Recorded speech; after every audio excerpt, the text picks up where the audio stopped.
One thing you often hear people say is don't pray for patience because the world will give you things to be patient about. But I can tell you, at least from my experience, that patience is a virtue and patience is something that life will teach you regardless. I'm noticing that as I've gone through the death of my little brother and as I've got older, that my patience and my compassion and my capacity to love has deepened. And I was already a pretty patient and compassionate and loving person, but I'm understanding that I'm a lot more patient and a lot more compassionate and a lot less judgmental, and just allowing things and people and situations to be. It's the tantric concept of the silent witness. It's something that you really hear a lot about, even like in counseling circles, but especially in the tantric world. It's the idea that there's nothing to fix. It's the idea that just being present, just listening, just being aware, just holding space with someone is priceless. It's really nothing that you can conjure or really even purchase. You know, if you purchased somebody holding space with you, or if they didn't want to be there, if they didn't want to be there by choice, they wouldn't have the same effect. So holding space for others, yourself, situations, circumstances, the world is an amazing thing that you could do. It takes a lot of patience, a lot of compassion, a lot of work, I guess you'd say, a lot of internal work.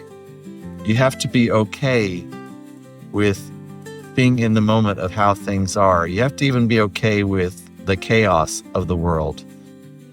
And I can tell that 2025 is going to require a lot of patience from a lot of us, a lot of time to just be a silent witness.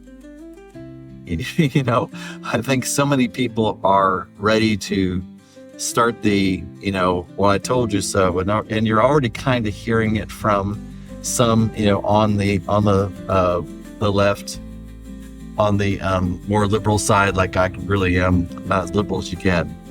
Well, maybe not as liberal as you get, but you're already hearing people saying that, and I don't know that that's really super helpful.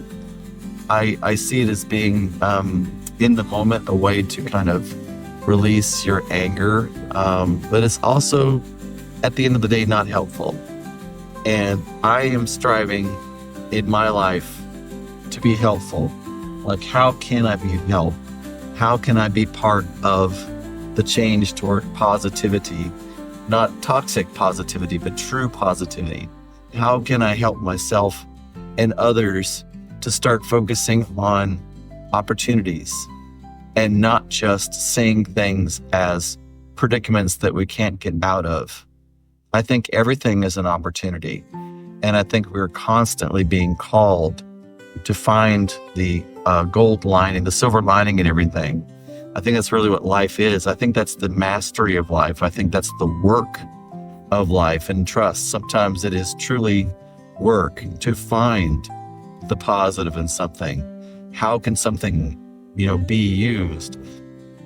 And often the way to find that is to have that silent space, to be that silent witness. If you can't figure it out, it's because you're trying to do it with your logical brain, and your logical brain often cannot see the positive things. But your creative, your more universal side will always know the more opportunity side of things. So if you get silent and become that silent witness and just listen for the ways the possibility can come through, I think you might be surprised if you just give it enough time. Because we think in this Western world, we really have to rush things. We really have to make things happen. And that's really not what it's about.